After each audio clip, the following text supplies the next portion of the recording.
Is it my turn? I don't have an argument. I just have like a question. Okay. Or a few questions. I hear a lot of theists, to get out of problems, they like say that God doesn't actually have a mind. Is that your position, or do you think God has a mind and beliefs? No, we believe in the divine mind. Sure. Okay, so I'm an epistemological nihilist. I don't think like anybody can have justified true beliefs. So, including God, like how would God justify his axioms? God doesn't have to justify anything because he is the self-referencing authority within the system. So doesn't even make sense. If God exists, if Christianity is true, that would be like a nonsense question. Well, I mean, so he doesn't have justification for it. I take knowledge to be justified true belief. So if he doesn't have the justified true belief, something like the laws of logic are true, then he doesn't know the laws of logic are true. Again, within the system of Christianity, God would not be subject to the laws of the created order because he's the one that put them into place. So God doesn't have to give justified true belief to humans. He is the justification. So you think God created the laws of logic? Correct. Oh, wow. I've never heard that one before. So there was a time in which they didn't exist? So the logic that's applicable to the created order is a reflection of one of the divine rays. In other words, it tells us something about the divine mind, but it doesn't exhaust it, and it doesn't logically define the divine mind. So God is not defined by created logic, even though, just like anything else in the created order, right? Like we would say, for example, that human beings are made in the image of God. I can't take principles about me as a creature and list them about how I'm finite and I exist in time, and these things make up me as a human being, and then say God has to then submit to that. You got it backwards, and that's what all atheists and all nihilists do. It's a form of idolatry where you have it backwards. Well, I didn't follow everything you said, but I'm sorry. Are you saying God does not have the justified true belief that the laws of logic are true? So again, what we mean by justified true belief will be determined by the system in question. So you're trying to take something from an atheist paradigm and say God has to submit to that. Well, if God exists, he is the ultimate justifier, the ultimate truth, the ultimate basis for our beliefs. So it would be a nonsense question to say God has to give justified true belief. So he does not have. So the answer is yes, he does not have justified true belief. Well, I would qualify that and say that there's an equivocation. When we say that human beings know something, we mean something like a belief held for the right reasons, i.e. a true justified belief. And then we say God knows.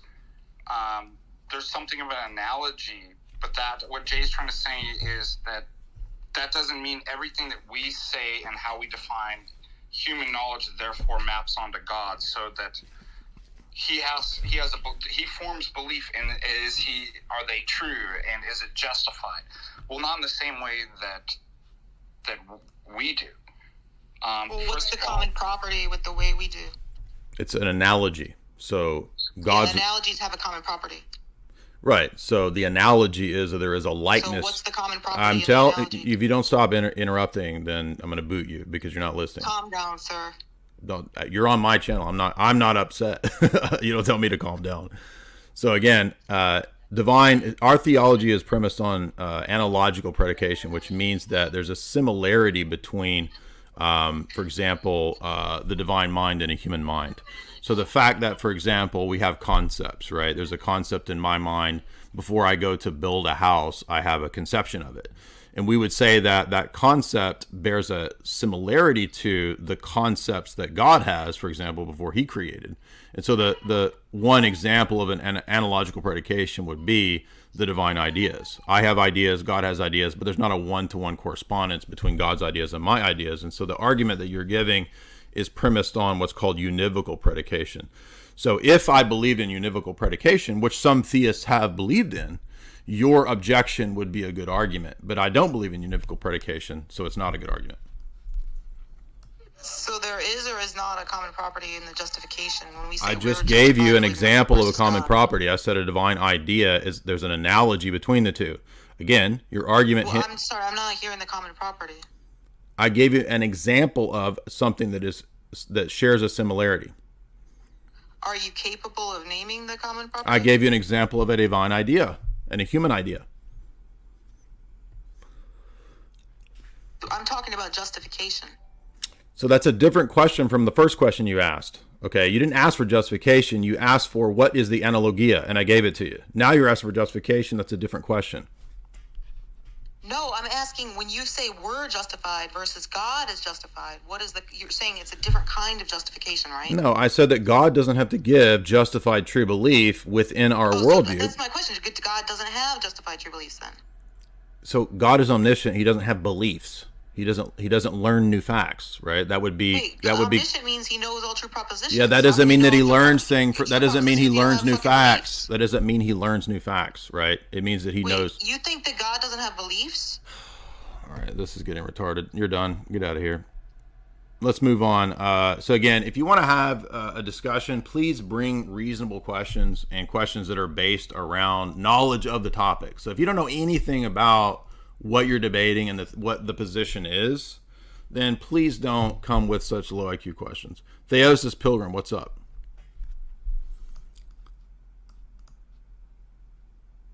Unmute. Father Deacon, are you there? Can you? I gotta go to the little boys' room. I got a wee. Can you manage this for a second? Yeah. Hi, Mr. Manager, Father Deacon I'm Nice, and I'll be managing your life, your thoughts, and questions. I'm upset. I gotta go cry. That woman got me upset. Okay. I thought she was saying she doesn't believe that knowledge is true justified belief. So it was really kind of hard to understand what her objections or questions really were, too. Who else do we have coming in? Any questions? Well, I'll look in the chat on the YouTube to see if anybody has any questions, because I don't have control. I guess I'm managing it, but I can't pick who is going to come in and talk. So I'll just keep talking. A lot of this is similar to the kind of youth web dilemma too.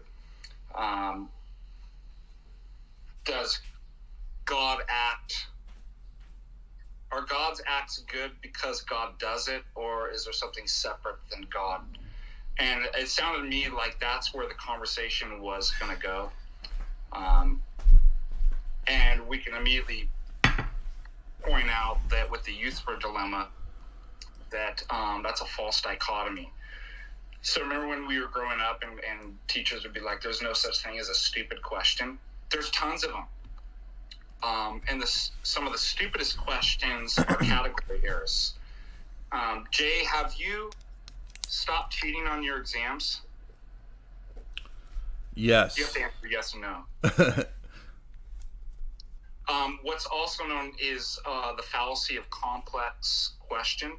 And so I immediately identified she was forming a complex question that was similar to something like the youth for dilemma. Yeah. I can see where it was going. It is fallacy, right? So it's a complex question that attempts to force one into an either or. But the other thing too is that the argument was resting on on univocal predication. In other words, that God has beliefs and has to justify his beliefs in the same way that we do. But when we speak of things like the divine mind or the divine ideas, they are not univocal predication. They are analogical predication. And this is so fundamental and crucial to Orthodox theology and even to Roman Catholic Latin theology, all theology really, unless you're some kind of weird eunomian. The only people how she was trying to force you into that knowledge was knowledge of propositions. I don't know I reject that. Like, that's not... Why should I believe that? Well, I mean, that would be one type of knowledge, but not all knowledge. Type of knowledge. Well, yeah. She was saying, how does God justify his beliefs? God doesn't give justification. That's where she was. It's not like you said. He needs no other justification. He is the justification for justification. So right. So in other words, she was something similar. I would say, name the thing that's similar between us, and you already started talking about concepts. And I think, although Aristotle's off on a lot of stuff, there's something somewhat correct about the mind and the thing known become one, right? So that the essence of the thing, right? There's a sort of kind of union, so that I know the thing, I know the tree because I know the essence, right? It's not propositional.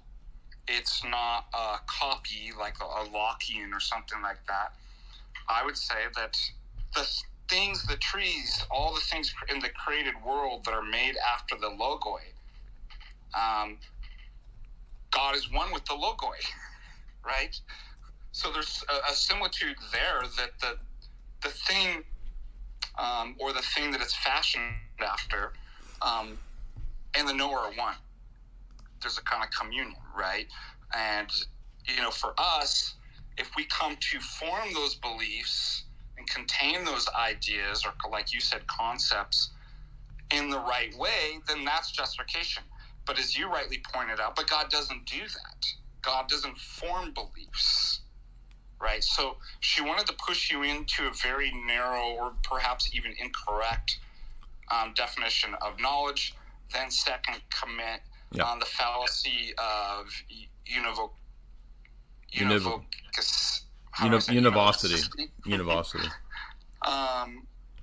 And then do a gotcha. Oh, but so your God doesn't do that. I got you, right?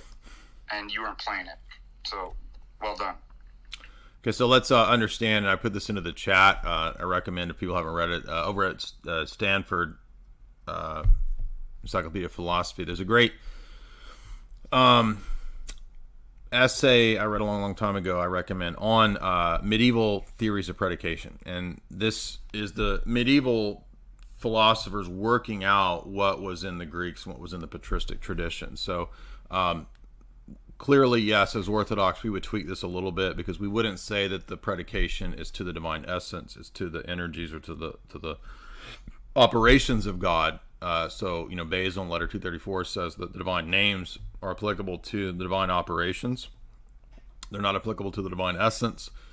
But when we do that naming, in what sense do we name? In other words, if we call God just, if we call God powerful, if we call God love, there's different types of predication that the medievals listed, and what we get it typically boiled down to is univocal predication, equivocal predication, and analogical predication.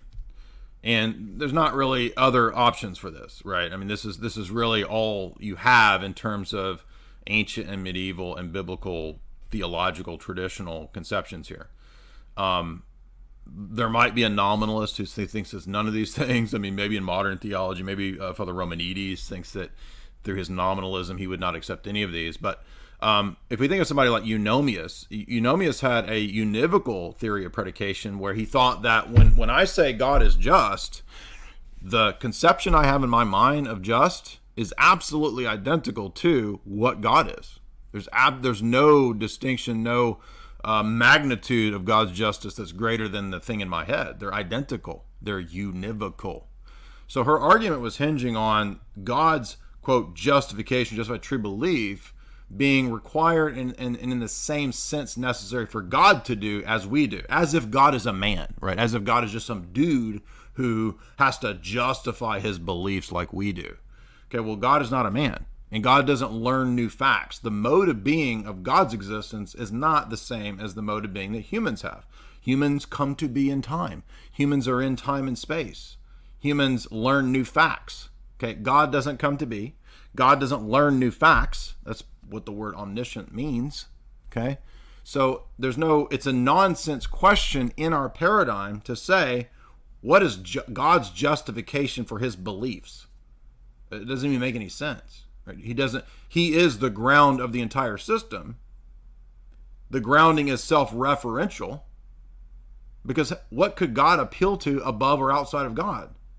For God to have to justify his beliefs would be contrary to the Christian system, because it would be to posit some standard above God that he must submit to. That's a great response. We should use that more often too. Put the onus back on the other person and say, explain to me how that's a sensical question. For example, if I asked you how fast does 2 run, how fast does 2 smell running on Wednesday? Yeah. Wouldn't the burden of proof Now, that's obviously a clear nonsensical. Sometimes we get in philosophy and theology questions that seem to be sensical that need to be kind of analyzed to show that, like, that's not a coherent, like, there's nothing to make sense out of that. So I think that might actually be kind of a good response back, that explain to me how you think that's a meaningful or sensical or not a category error. Let's read this. So medieval theories of analogy were concerned with how we speak and reason about God when we say things about God. Medieval thinkers reacted to these various positions by pointing out and developing a theory by which words were divided into various sorts independently of context. Some words were univocal, which means that they were always used in the exact same sense. Some were purely equivocal, used with very different senses. And some were analogical, used in related senses. Analogical terms were thought to be particularly useful in metaphysics and in theology because they were routinely discussed in commentaries on Aristotle's books of logic and in logic textbooks. The background to this discussion is given by the theory of analogy and so forth. Anyway, it goes on to talk about medieval theories of analogy. And so again, remember these three because these are the three that will come up, and they're really fundamental to theology proper, right? The Eunomians taught univocal predication, that the concept that I have of Father, of essence, of love, mercy, is a one-to-one correspondence with what God actually is. And Basil makes fun of him for this because he says, you think you have a definition and a conception of God's essence? You're crazy. How could you, right? This is why we believe in apophatic theology. Eunomius didn't believe in apophatic theology. He believed in total cataphatic theology, one-to-one definitional correspondence. But we also don't believe in equivocation or equivocal predication because that would mean that they're opposite, very different senses, right? That's the mistake of Father Romanides, that anything that you say about God, there's no similarity between divine names, divine naming, and created names. Right? That's what we critiqued in that 3 or 4 hour Romanides critique. Okay? He's arguing, and univocal predication would be something like, equivocal predication would be something like a nominalist view. And that's what Romanides says. So he says, I'm a nominalist. I agree with William of Ockham. We don't do either of those, right? And so we believe in analogical predication. And some Roman Catholic or Thomist might say, well, that's Aquinas' position. Yeah, but we don't differ with Aquinas on analogical predication itself. We differ on where the predication matches up, right? Aquinas says analogical predication is to the divine essence. We do not say that. We say with Basil, we name the energies that come down to us, not his essence. Two different positions. So familiarize yourself with what it means to predicate of the divine, what the divine names mean, etc., and you won't fall into the trap of atheists who are making arguments on the basis of univocal predication. Next up.